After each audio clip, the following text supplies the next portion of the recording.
Morning, everybody. This is a Government Operations and Fiscal Policy Committee joint session with our Health and Human Services Committee.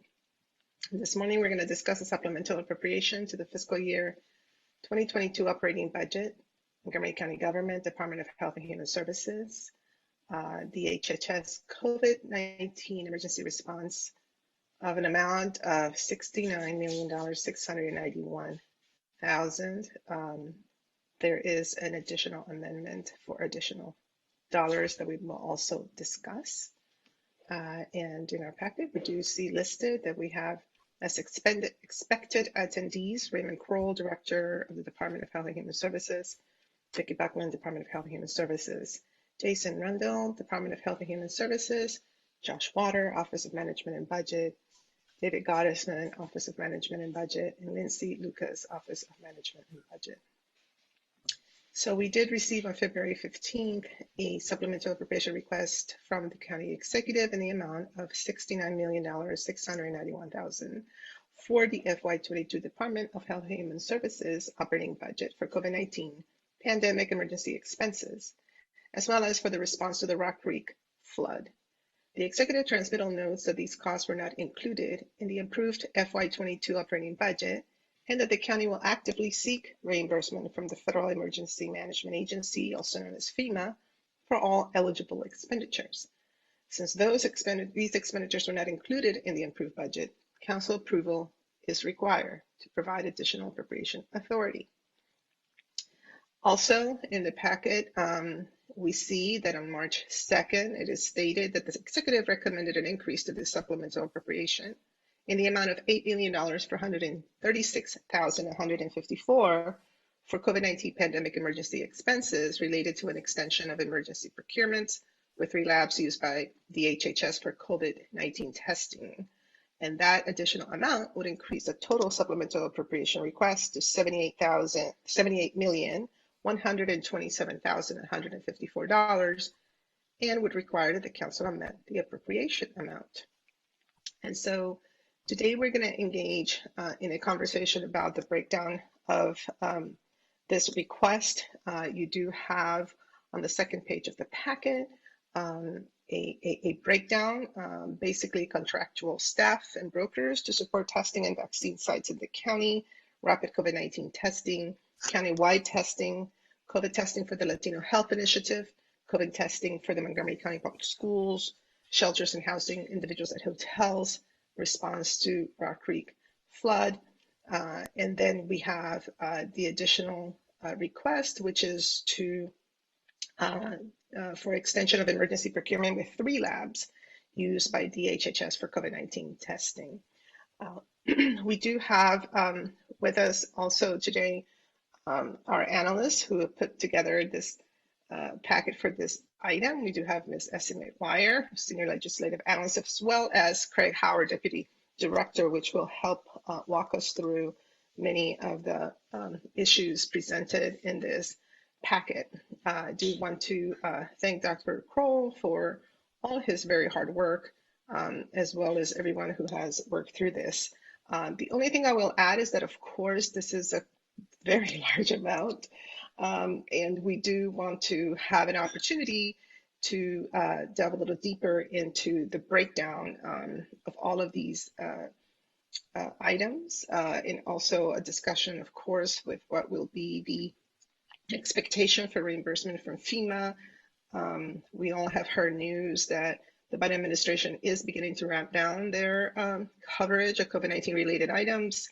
And so how does this affect anything that we are doing today or seeking to get reimbursement or anything that we're going to do in the future? I think it's also appropriate to have a conversation about that as well.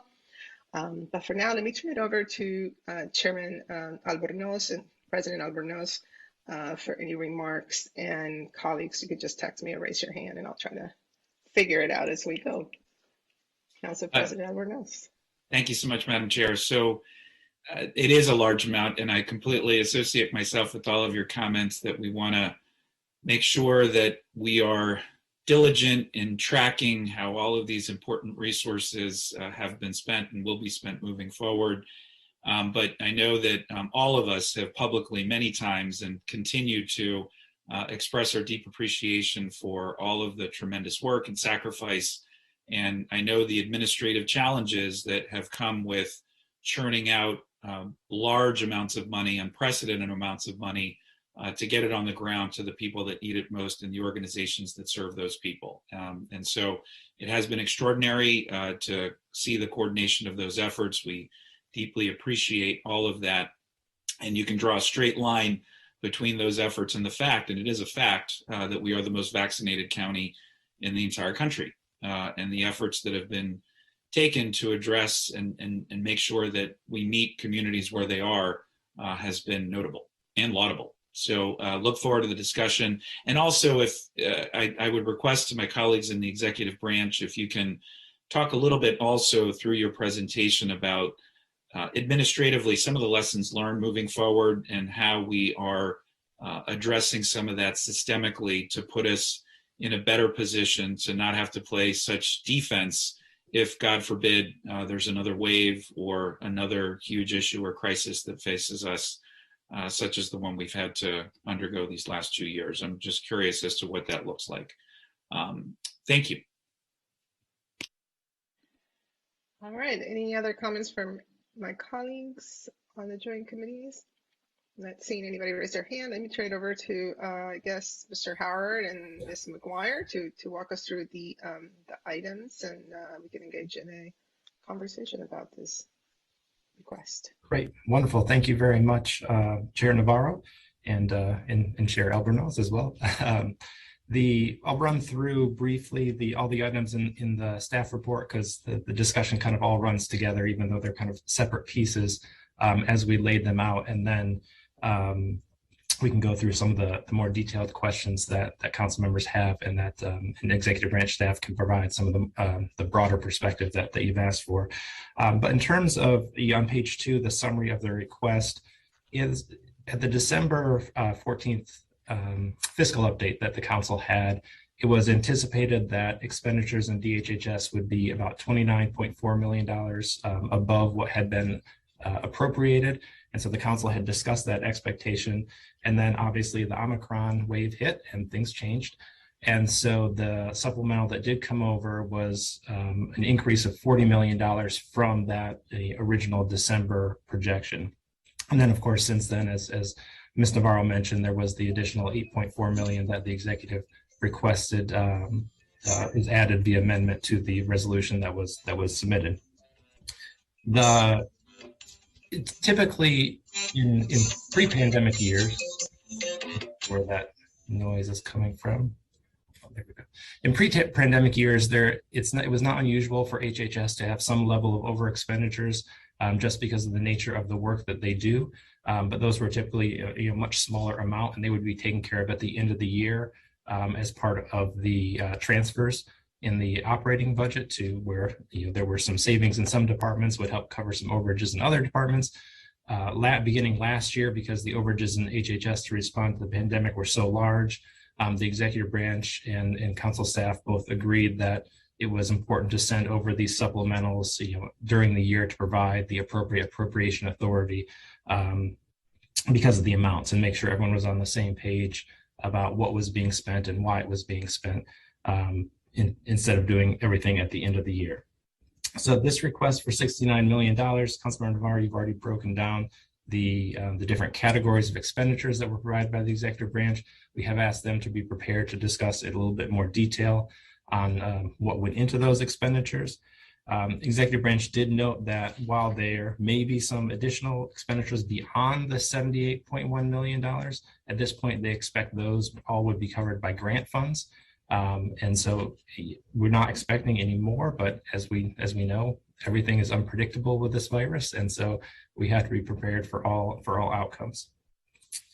On page 3, we have a section on fiscal impact and Fema reimbursement.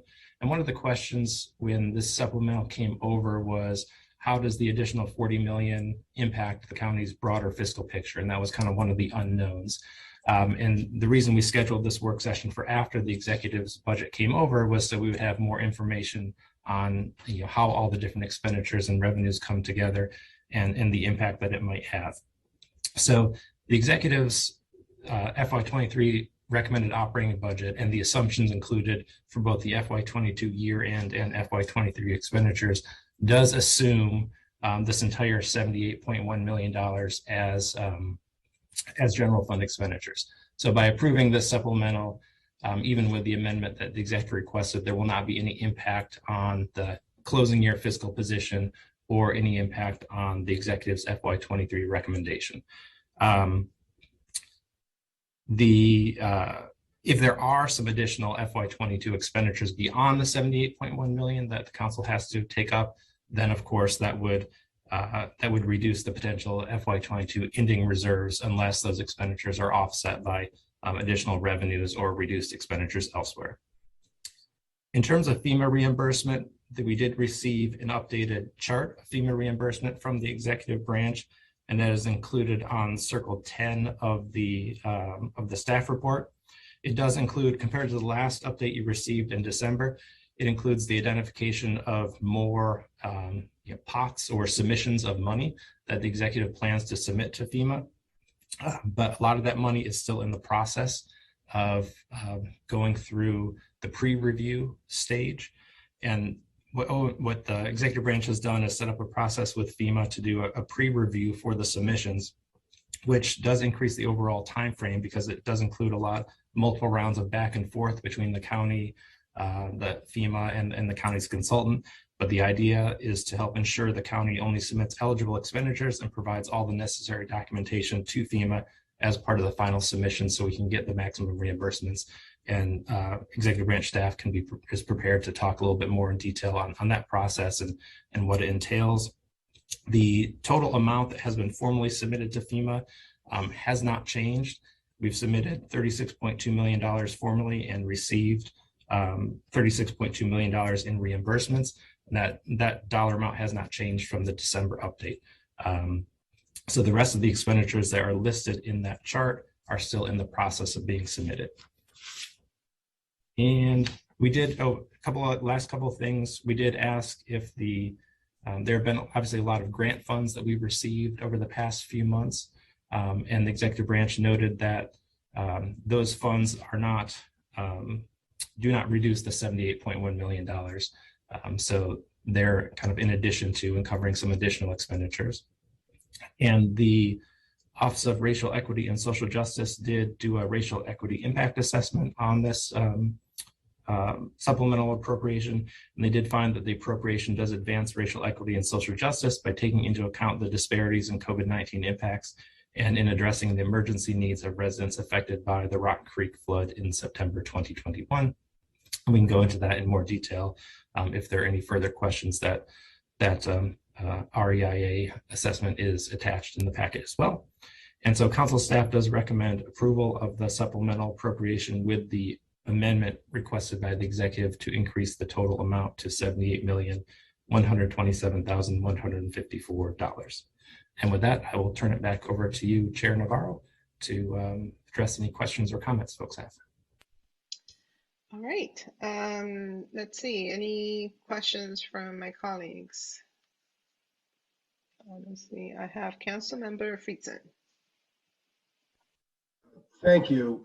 First of all, appreciate the overview, and I'll start by saying there's first no question that all of us are supportive of all of the measures that have been taken here and appreciative of all the work that has gone in by the department and our partners, because some of this is actually funding that has gone to some of our nonprofit partners. And we've said time and time again that this council stood ready to provide the resources needed to meet the moment and to tackle the crisis. And this is all funding for that.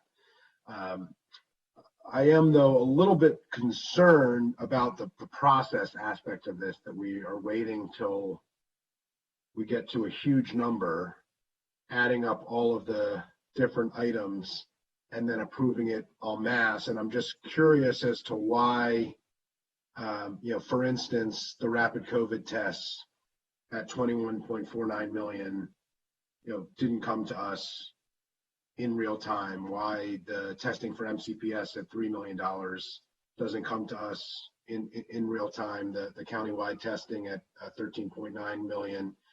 the response to the flood at 100,000, et cetera.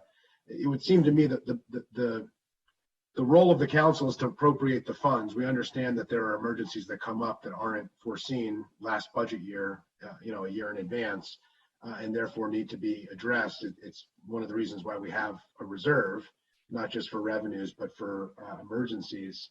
But it just seems, like the process is a little bit off here, and I understand we're in a crisis and we're all trying to work our way through it, but looking to the future, I am wondering whether or not there is capacity for the process to be more along the lines of what I'm suggesting when there is an Omicron crisis that comes up and a massive number of tests that we appropriate the funds. And I say that because we discussed many of these items and the need to move forward with these items, which I appreciate. And it's been a very collaborative approach.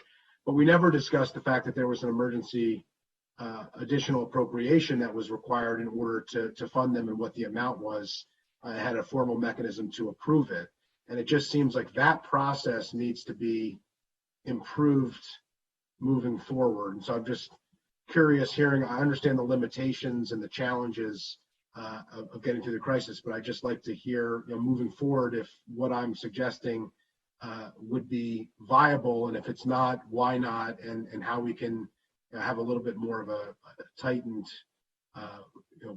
process where the council plays its traditional role of appropriating funds before they're spent.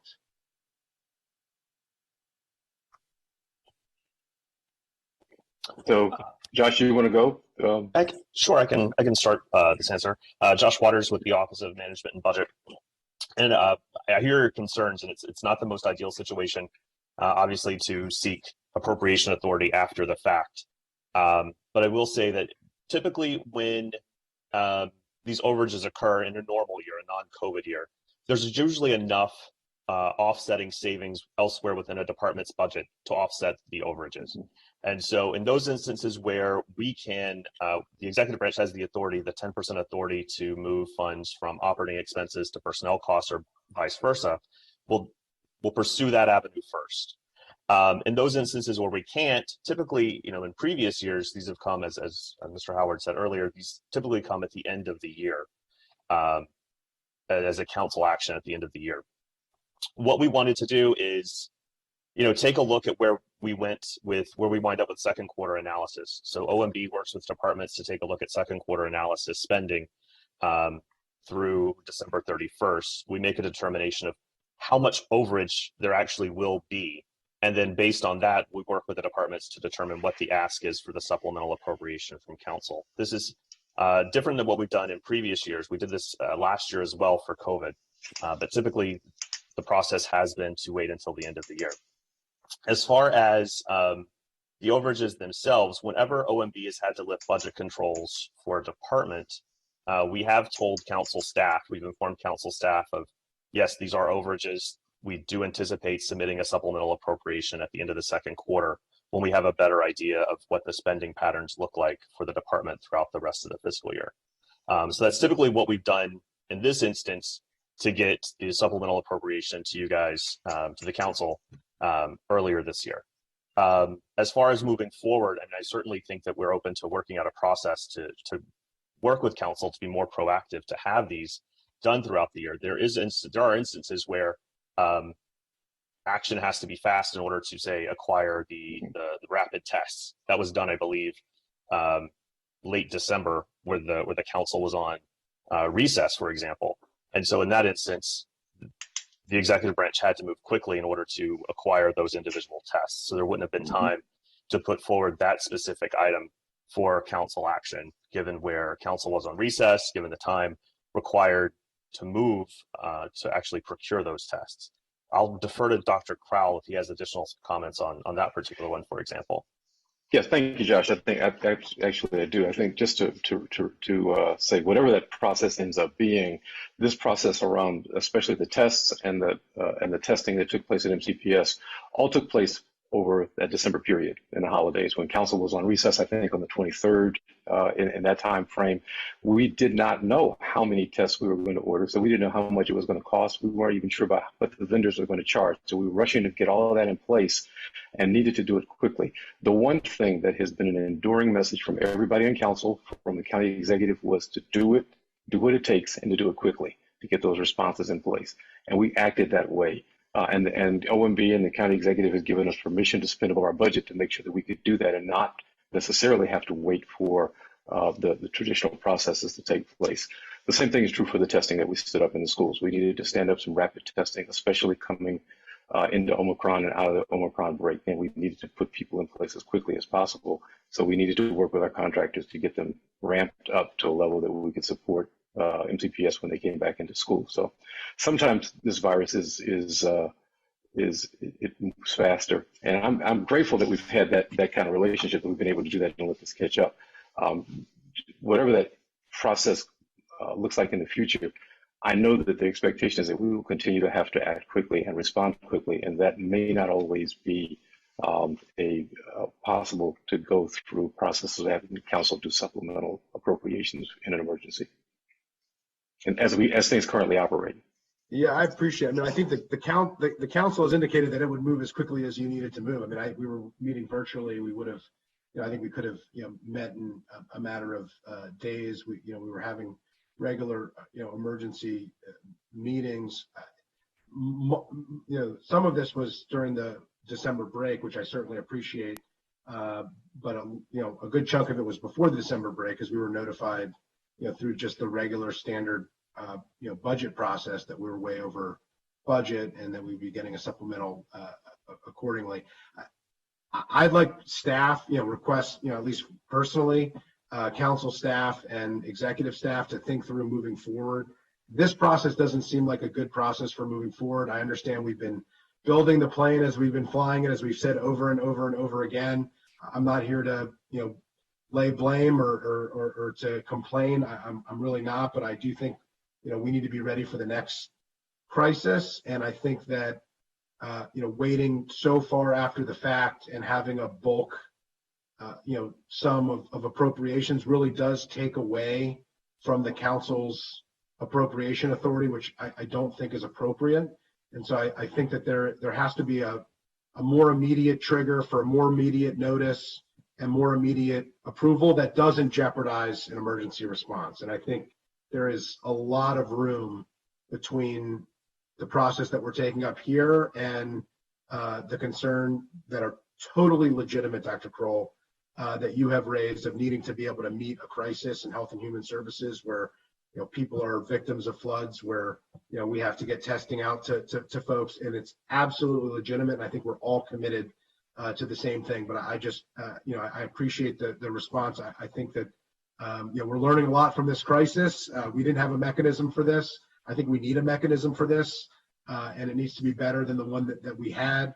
That's a reflection for all of us, but hopefully we can do that. So I just like to suggest that. And then I continue to be concerned about the FEMA reimbursements, although I will say I'm glad that we're no longer banking on FEMA reimbursements as we had for a long time. We were banking much of our fiscal response on the timing and the amount of FEMA reimbursements, which I never thought was an appropriate path for us to move forward.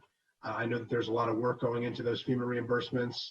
I'm sure it's like a duck situation where there's a lot of stuff going on under the water, but we don't see it above the water. And I know Mr. Gottesman, as the leader of that team, you've been working really hard. But we were told a lot of things. The public was told a lot of things, and it hasn't moved as quickly. So as much as you can share on the FEMA reimbursements, what we can realistically expect, when we can realistically expect it.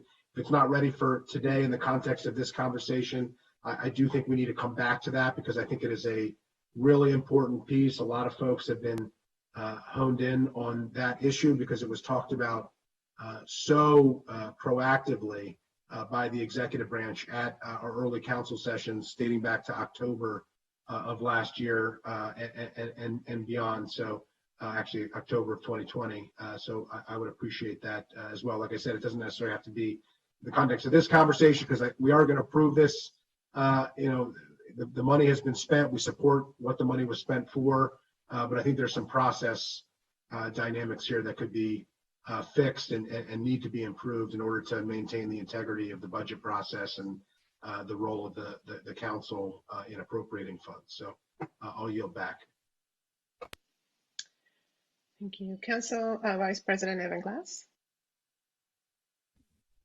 Thank you, Madam Chair. So I'll hop right in. I'll echo the sentiments that Councilmember Friedson just said about the process, and understand the emergency situation we've been operating in over the last 2 years, and hasn't been an easy one for anybody, especially for all of you who are helping stand up and administer these programs. But as we are looking forward, right, I'm interested in knowing the breakdown of some of these funds. How much of it is to provide funding and pay for programs that have been administered or fulfilled over the last number of months, and then how much of it is forward-looking, I guess, to supplement the remaining end of this fiscal year? Is there a breakdown, or any guidance as to how that breaks?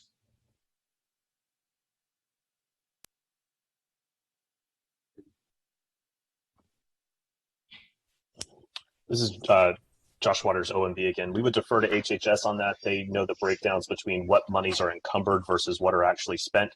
It's my understanding, particularly for the contractual dollars, that these are for both actual expenditures as well as those that are anticipated. I see Vicki has hopped on the line. Yes. Yeah, so it does cover both time periods.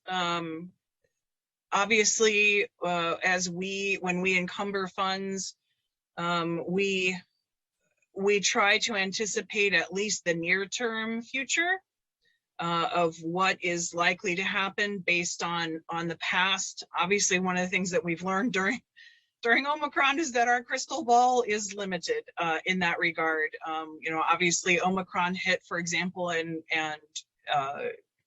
created huge changes for us. We ended up making a whole series of decisions that without Omicron, that's not how things would have gone. So whether there will be other things that crop up that cause us to need to have an additional response, that I don't know. This is our best attempt at looking into the crystal ball for the future. Most of what you have here in front of you is money that's actually already been spent, like all of the rapid tests, right? The bulk of the money for testing and vaccinations. There is obviously some of that encumbrance that remains for the future, but there are big chunks of this, and a bunch of the expenses for sheltering, for example, was incurred in anticipation of moving into the Neville Street shelter. So some of those things are obviously subsiding. So it is a little bit of a mix, but the bulk of the money that's there is services that have already been rendered. Thank you, Ms. Buckland. And as you talk about the crystal ball and how hard it is reading that sometimes, you've read my mind in anticipation of a few more questions that I have, but particularly about the shelters and the $8.7 million. Can you elaborate a little bit more as to what that was with regard to? You mentioned Neville Street, but clearly we know that there are other shelter needs that have sprung up. Yeah, so I'm sorry, go ahead, Raymond. No, I was just going to start. I was going to say that with respect to the shelters, there was a good bit of that is already existing expenditures on things. Shelters, hotel rental, for example, we spent in the neighborhood of $2.6 million for that. Almost $1 million for food for shelters during COVID. Shelter repair and maintenance that you all are aware of, and rental shelter rent and utilities. There was those kinds of items are things that we've spent money on over the last year for the shelters. And the other thing yeah, go ahead. Yeah, the other thing I'll point out is that, the sort of normal funding for shelter activities anticipates basically two main shelters. And obviously during COVID for social distancing and safety purposes and stuff like that, obviously we ended up with a larger number of spaces that people were in, such as the space that the rec center graciously partnered with us on. But those spaces aren't set up for some of the basic things that a shelter normally does, like laundry and food service and stuff like that. So even there, part of what that money is supplementing some of those operations, because that's not what rec centers are built to do, right? They don't have massive laundry facilities and stuff like that. So not only like extra hotel space for people who had COVID and needed to be isolated, or were medically fragile and needed to be isolated, but also some of that for sort of core sheltering activities, but in spaces that aren't our normal spaces, right? Which is where Neville really comes in for us.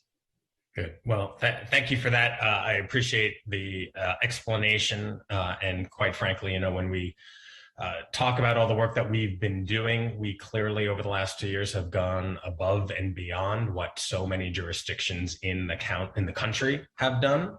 And I think that expenditure right there on shelters and on rec centers, converting them into shelters and providing hotel rooms for those who need them and can be placed in them without some of the wraparound services required, right? The balance there, all of that really has put us front and center in our, compassion, leading by compassion. But two other real quick points. I've just read that in Fairfax County, they are starting to wind down some of their testing sites and vaccination sites.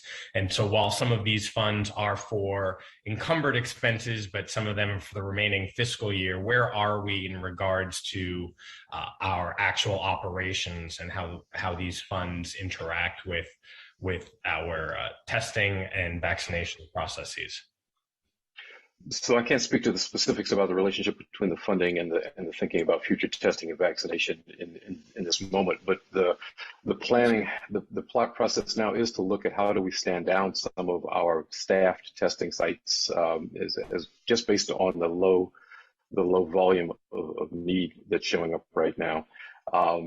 Dr. Stoddard can speak about. I've spoken to you all about the drop boxes model that we're working on, and assuming that gets a favorable response, we see that as an alternative that's less costly in terms of program staff to man a testing site.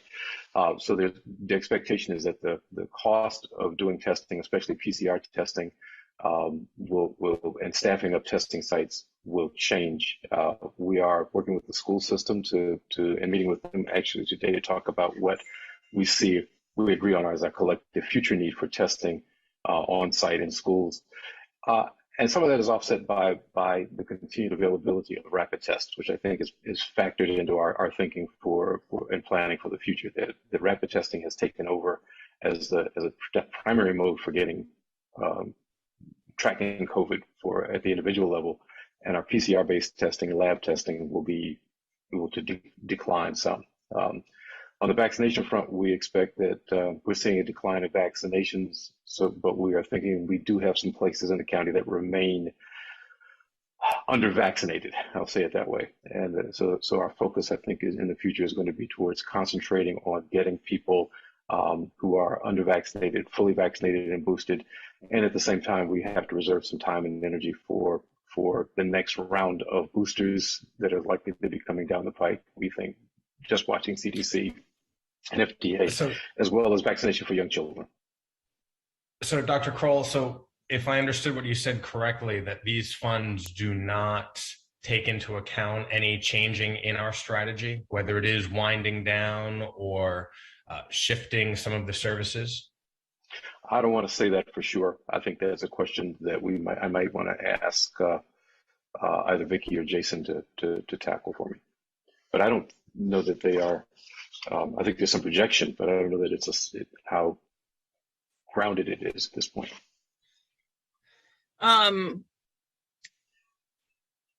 So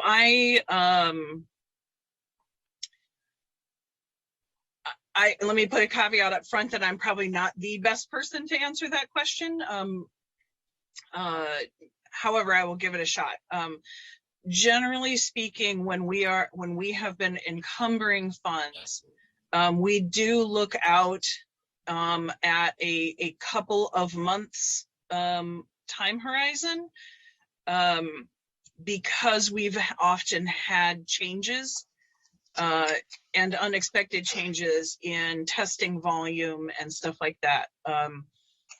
Obviously, one of the things that we don't do is ration tests. You know, if someone comes in, we offer testing, right? And so we do end up, how much that ends up costing ends up being a reflection of what the demand is in the community, and that has clearly changed significantly over time. The move to the kiosks is actually under an emergency procurement that we already have, and so that effort is actually going to end up still falling within the encumbrance that we have. It is my hope then that what that means is that we will end up running out of that encumbrance that will last much longer. And so we're not going to be like doing an extra encumbrance for that. It falls within some of the effort that we've already got programmed. I'm not sure that necessarily answered your question. Go ahead, Dr. Kroll. I was just going to say that one of the things is that this includes spending that is not necessarily reflected in at this point, but we anticipate will happen. So we have outstanding invoices that are coming in that may not have been captured as of January 10th, when I think we sent over the request for supplemental. So this includes some projection of those invoices. If I may, Councilmember, Arthur, please. I think it's important to also realize that there's a changing environment on some of these things too. Like we talked about at the Board of Health last week, the change in the federal government coverage through HRSA of uninsured persons, testing, treatment, and soon to be vaccination through the healthcare sector may influence longer term the burden that falls back on the county to provide those services, particularly to those most vulnerable residents. And more people may be coming disproportionately to our testing sites if we see surges than would be going to those urgent care centers or hospitals, because they know that they can come to us and have cost-free care, as we have always done. And so we're changing both our modality, but also there's an environment changing in terms of demand for testing, as well as what the federal government's role is going to be in all of this moving forward. And so I think we're trying to project out a bit here. We do believe we're going to go through a period where there's less testing burden, and we can do the testing with fewer personnel through this drop-box mechanism. But I think we're trying to get a better idea of what that means for sustainability long term. And obviously, variants and surges that occur will greatly influence the amount, if not the modality, that we offer testing and vaccinations and other things through. Appreciate the response from all three of you, and clearly that's what I'm trying to get to the heart of, right? And recognize that we are shifting and that there's different guidance coming from the federal government and different needs that is coming from the residents. And in Fairfax County, the reason they cited for shifting or closing some of their sites is because that there is a recognition on the ground that people are turning to the pharmacies and they're turning to their doctors for some of these needs, no longer turning to the county. And so totally understand and appreciate the update last week at full council when you shared with us the long-term plan. And clearly, it's important to inject that into this conversation because we are talking about funding and how those two interact, the long-term plan versus the funding for that plan. And so it is a work in progress. And of course, I'll I'll say, fully supportive of everything that we've been doing. We've been siding on caution and on science and data, and that is why we have the best vaccination rate in the country. And so some of those gains should also start being reflected in the costs for some of this work that we are doing to keep our residents healthy and safe, because by and large they are. And that again is the point. Last thing I will just say, from a 30,000 foot level, I will just express some reservations I have about processes in general, that we are now, as a council, we have already accepted, or we have been given the county executive's FY23 budget. So that is under review right now, and we'll be discussing that over the next weeks and months. And on top of that, we have this emergency supplemental. We have a number of other emergency supplementals that are either emanating from the executive or from the council itself, all of which really comes from general funds. And I just want to express my concern that there's a lot of different funding while we are discussing FY23 funding, and lots of things to sort out, but just want to express my concern there. Everything is well-intentioned. They are all going towards really important projects and really important programs. But when we talk about process as well, we are discussing a budget. And so I think there are some programs and some funding that might be well suited for the FY23 budget as opposed to an emergency supplemental. Not to say any of these programs or projects would be well served to the timeline or format I just shared, but just a general observation I just want to put out there. With that, I yield back. Thank you, Madam Chair.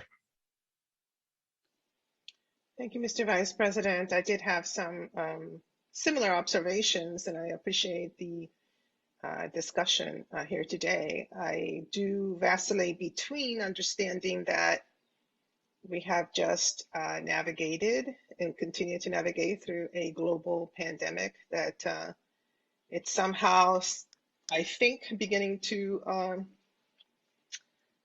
calm down a little bit, but not quite, because we're still monitoring interesting surges.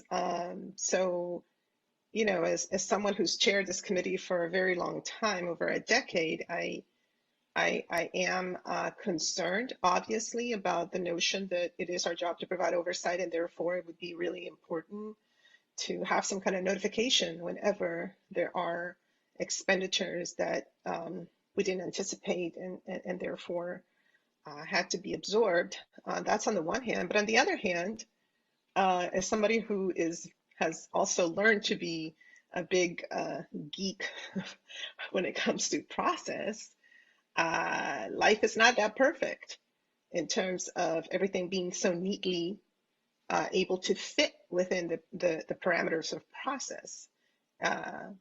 Obviously, if this council had not made the decision to pass all those special appropriations during this past 2 years, that notion of us being where we are right now wouldn't be a thing. And I remember just, our special appropriations were so rare. I mean, literally, they were usually like 2 or 3 a year. It was like this very odd thing. And we had to use that more and more and more. And that hasn't ended. And so to Council Vice President Glass's comment, I appreciate that comment. I also appreciate the fact that we're still in an emergency. A lot of that has to do with the aftermath of this pandemic. And so, sure, we could wait for, June to say to folks, just wait a little bit because we have process, or we can do what we've been doing for the last 2 years, which is respond to the emergency. But we also have to be careful with not kind of getting used to that rhythm, because then that, I think, is super problematic. And so that's why I have appreciated the conversation, because while this is such a huge amount, and while it not only addresses things that we've done to get to the point that we are today with the pandemic, which has been extraordinary, what we've been able to achieve collectively, but also thinking through what we might need. What we're hearing from the federal government, I mean, that is significant. That is a major change in policy. And it's going to require us now to figure out, once again, how are our residents going to access all of these types of life-saving, treatments or vaccines or testing if we were to face another surge at some moment, which we're hoping our vaccines can address that, so that severe illness is not a thing. But we always have to think about that. And we have said here that we wanted the administration to be proactive just in case we wouldn't be scrambling. So there is, I think, a combination of approaches with this particular supplemental request that is important to clarify, because transparency is really key, and we don't want to get into a habit of doing this unless it's something that is, again, connected to this type of emergency. So with that, I do believe I have Council President Albornoz in the queue. Thank you, Chair Navarro. Well said. And certainly understand and appreciate the comments of all of my colleagues. But I guess a couple of questions. So most of this funding was used to triage situations that were on the ground. But as we evaluate and as we process what we've incurred, I've been really excited about some of the system building that's coming out of the pandemic, through our most difficult challenges. We're strengthening systems that needed to be strengthened prior to the pandemic.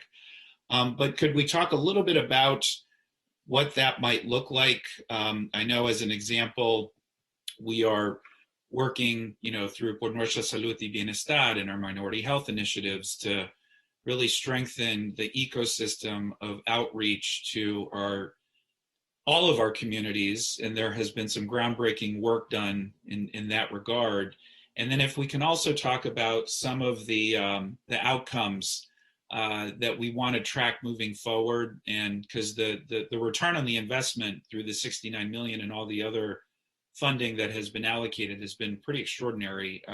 Certainly saved lives, but has also done a lot in the way of building those systems. I'm not sure who's in the best position to talk about that. And then as a follow-up to that, the Department of Health and Human Services was not the only agency that received additional federal funds. Our school system did as well.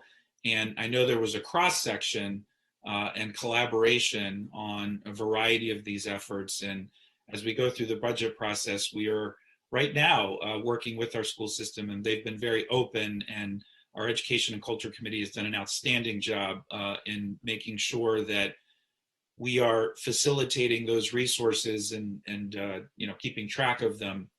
But if we could talk a little bit about the intersection between some of these resources that we're talking about today and some of the other resources that have been allocated to address the issues of the pandemic, and what that looks like as well, that'd be really helpful. So I started this, take a stab at this. I don't know how far we'll get, but I'll take a stab and we'll have and other folks to join in. I think when you start talking about outcomes, I'm talking about the things that are a part of this supplemental request, primarily the COVID-related things. The outcomes that we're looking for are pretty clear. As many people tested, vaxxed, and boosted as we possibly can, as low a rate of infection, spread of infection as we can, and lower hospitalization and loss of life as we can possibly manage, I think are pretty clear. That's our target. And whatever we can do, and all this work that's related to this supplemental is built around the assumption that what we're doing is just down that path, and the demonstrated impact that it has gotten us down that path. I think to your points earlier, to the straight line you talked about earlier between this work and the outcomes. When I look to the future, I think there are issues that are now reflected in the budget, in the county executive's budget, that are talking about the longer term needs of the community as we get into recovery. I referenced Recovery 2.0 and the next normal at our last Board of Health conversation, that are all now about what are the things we have to put in place for our communities of color to help address the disparities that we've witnessed, to make sure that they have access to ongoing services, to deal with the emotional, the grief and the loss that people have experienced. And I suspect, to your point about other departments, some work around economic recovery and how do we help businesses and get back on their feet. So it just kind of loosely touching on the lessons learned that we've talked about. There's a need now to address the things that haven't been addressed before. The food security, office food security, I think is an example of something that we've learned and are moving towards creating that will address what are obvious needs in the community. So I'll stop there, but that's just some of my thinking, my initial response to it. I would also add that I think you do see some of that reflected in the county executive's budget this year, and I expect you'll see more of that in future years of budgeting because we're still learning, translating lessons into long-term practice and understanding exactly where gains have been made and where we need to make changes.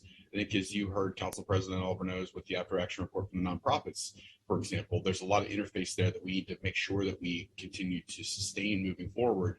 That will largely be reflected in budget, but that also part of that long-term planning process that we do to allow that to happen will itself create future needs that we need to address.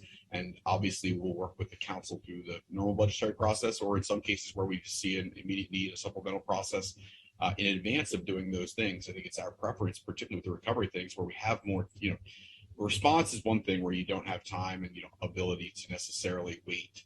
But recovery is a different thing, and we would expect to work with the council on all the recovery-related issues moving forward to try and have those be a more normal, deliberative process where we have a back and forth and a conversation about what we're gaining for the investment that you all would hopefully approve. So, thank you. And that, I guess, just to follow up on that last point that I made regarding the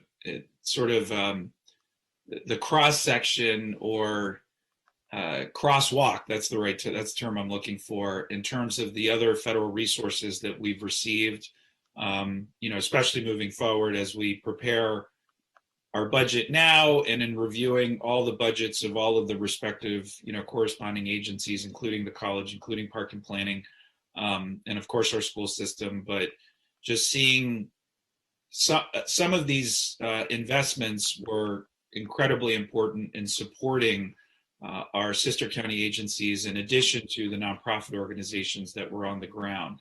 So any crosswalk and how these resources were spent and leveraged with some other resources that we received would be helpful to know.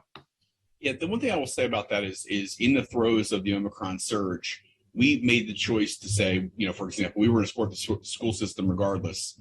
Moving forward, they'll be able to more readily, for example, with rapid test kits, they've been able to now acquire a supply of rapid test kits that should help them sustain the efforts that they want to within the school system. At the time that we had this surge coming out of the end of year holidays, we just viewed it as so important. We were handing over kits to the school system rather than have them try and figure out a mechanism to acquire them themselves. They've since developed those mechanisms with our support, with support from the state and others and their own work. So, there were some immediate decisions that were made in the middle of the surge to provide support, where we basically said, we weren't going to argue over who was going to, whether it's going to, they were trying to acquire them themselves. We had them, so we just provided them in those cases. But moving forward, obviously, where we have time to plan and acquire, and they had the same time and plan to acquire, they've been much more self-sufficient in utilizing their federal funding to acquire those, obviously, as well. So that's an example of a place where, a decision was made in the throes of a response that to get them the resources quickly as possible, because we knew that was important. But obviously, if we had more time and ability to plan things out, they've been able to take on a greater burden using the federal funds that they've received. I appreciate that. And I guess just the final question is, with regards to administrative infrastructure, I know you guys work 7 days a week, almost 24 hours a day, processing all of this. And I just want to publicly acknowledge the great work of Vicki Buckland and her team, who I know just bent over backwards to both, administer this in a way that was as smooth as possible, while also staying within the guardrails that we've all come to appreciate over many, many, many years, and tested those limits in ways we never had before. But I would just like to ask, with regards to that administrative infrastructure, I know the county executive recommended in his operating budget a 6% increase for nonprofit organizations so that they can beef up their administrative infrastructure to be able to address these programs moving forward more efficiently, acknowledging that we obviously want as much of it to go into programming as we can, but we also have to make sure that the fiscal house is in order all the way around. So if we could just talk a little bit about that administrative infrastructure and its capacity moving forward. I can speak in the first person about losing some really good people in an agency who did a lot of heavy lifting, and then it was left to the folks that were there to do even more of it, and it became too much, and at some point there's a tipping point. So just would like to ask about that. So thank you, Council President Alvarez, and let me say that I appreciate the question very much. As you know, that has always been a challenge. We spend a lot of time putting funding in program, and oftentimes that increases the burden on the administrative teams. Vicki and Jason and her team and chief contracts and procurement, and indeed across the county, have worked under tremendous burden. I'm happy to say that and I can speak for only HHS's budget in this, but the HHS budget does reflect some changes and some additional support in the administrative staff and team that will help us to better keep up and not have to spend 7 days a week, 12 hours a day working to try to catch up. So that's going to help us in this year's budget. I would say a few things.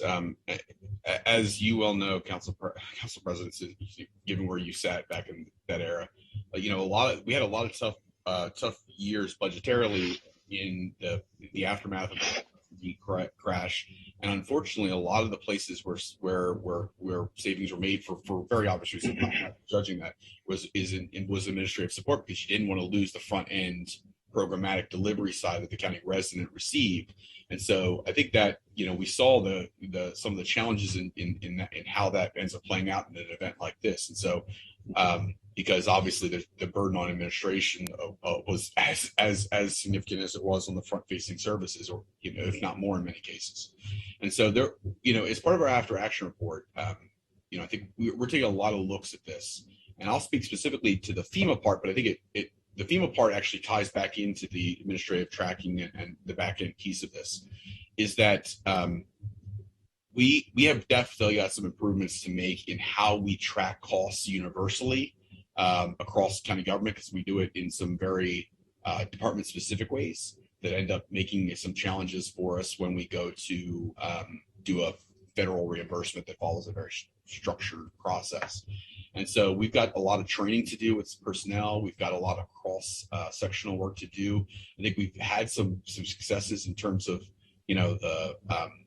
I think that, something, you may not think this, but the Office of Grants Management, I think it's going to help us a lot there, because it's going to help us establish some commonalities between grant systems and things like that across different agencies, to have some different agencies have some similar structure on how they track grants, for example.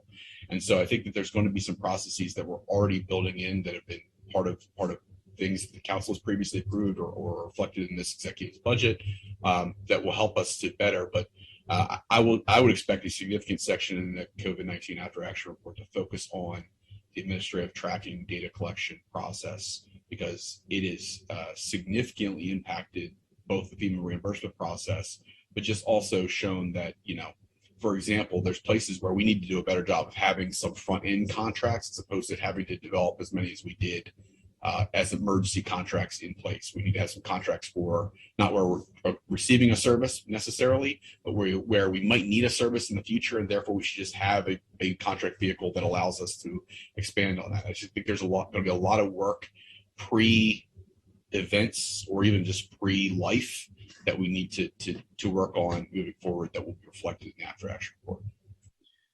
Thanks. And before turning it back to Chair Navarro, I do, her push for the grant office is a really good example And the fact that we're finally, we've gotten that over the goal line under this tremendous committee's leadership is a testament to, that administrative infrastructure that this committee has really acknowledged. And I can say this because I was on the other side of the aisle as she was chairing the Government Operations Committee. All departments and agencies always were so thankful that there was an acknowledgement that we needed to beef up that administrative infrastructure and hold the line, because of course everybody wants to be able to expand programs and services for obvious and legitimate reasons. But if we don't correspondingly have what's necessary in the infrastructure to be able to do it effectively, then we're throwing good money after bad. And so it's and I do appreciate the executive's investments in this space.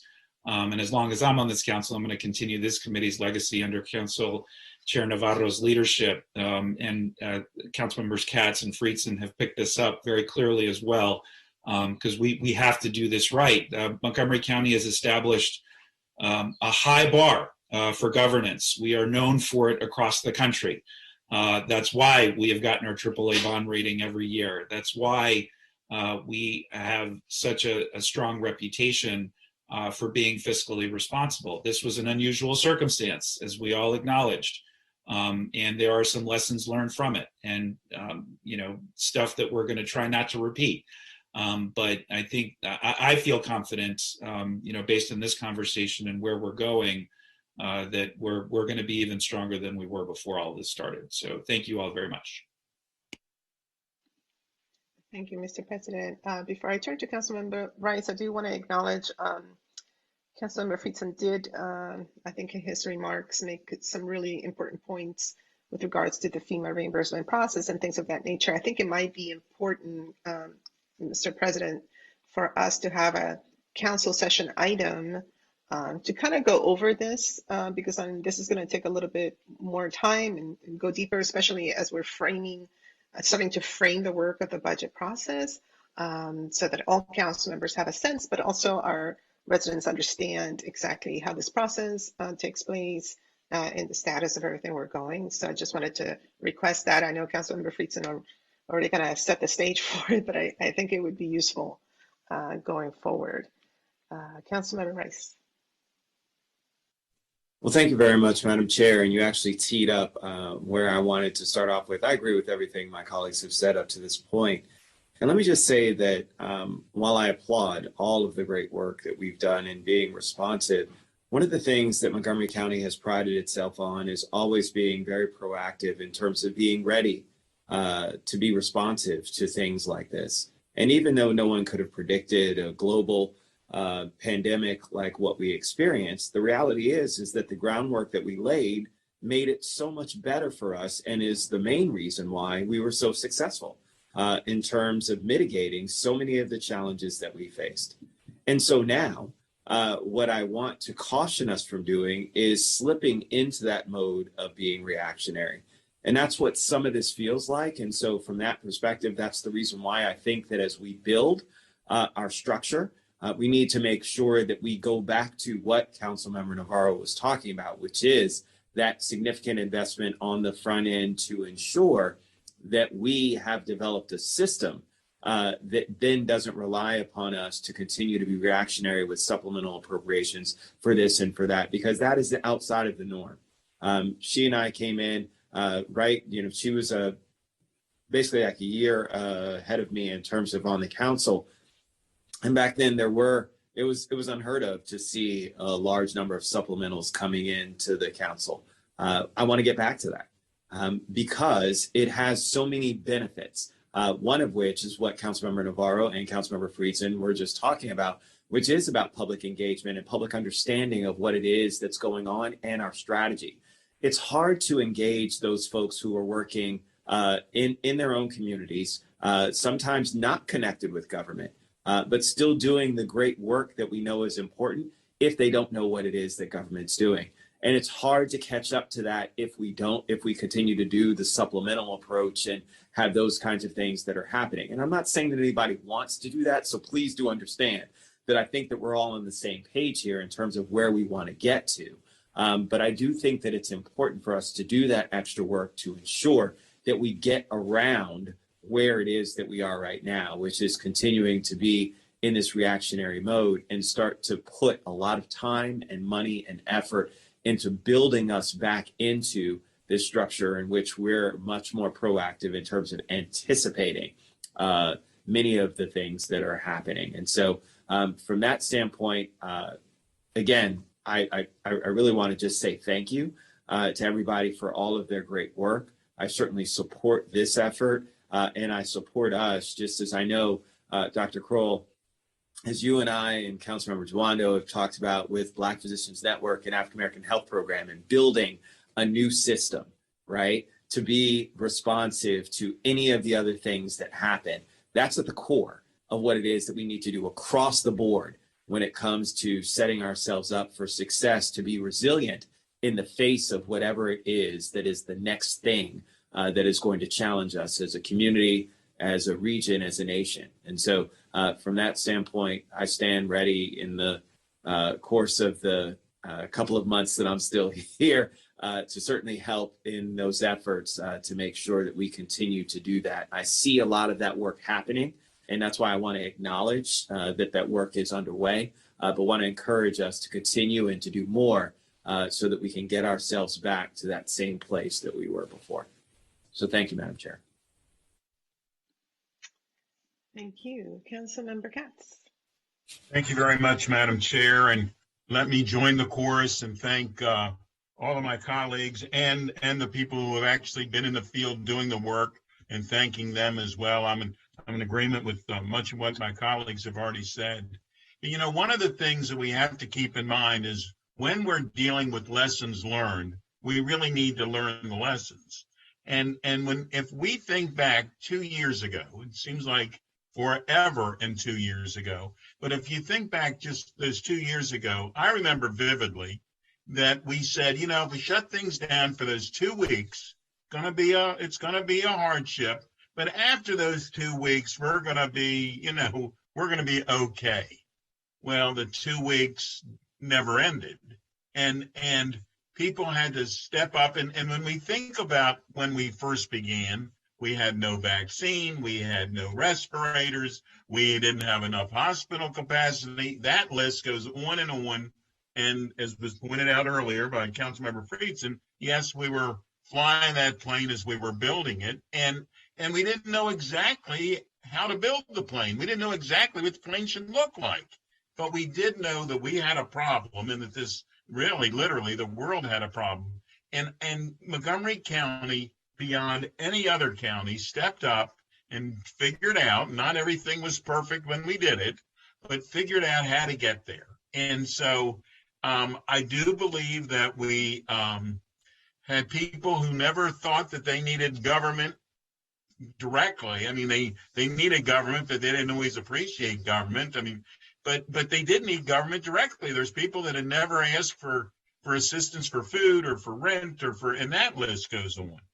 But I think of all of the things that we have learned, we need to figure out that how we can save lives, which we've done, and be flexible on how we do it. But I do agree that we need to look at the systemic situation and come back to as best we can, unless it's a true emergency, as best we can, how to do the budgetary issues as similar to what we used to do, so that we don't have everything come due on the same day.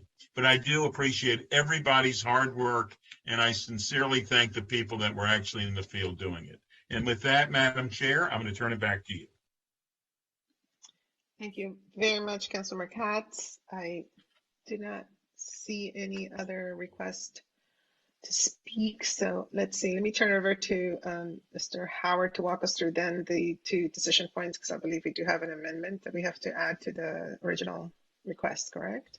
Yes, exactly. So the if the Joint Committee supports the additional funding recommended by the executive in his March 2nd memo, then you would just need to recommend approval of the supplemental appropriation while amending the total amount to $78,127,154.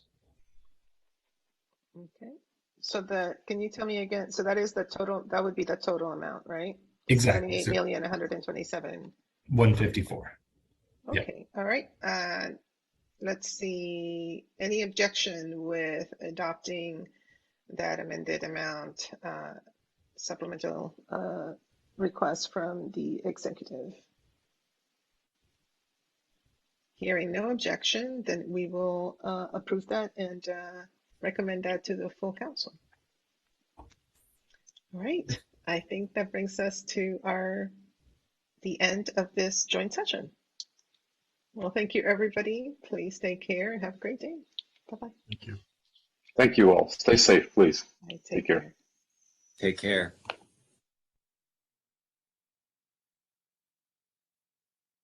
A way to kind of channel my grief.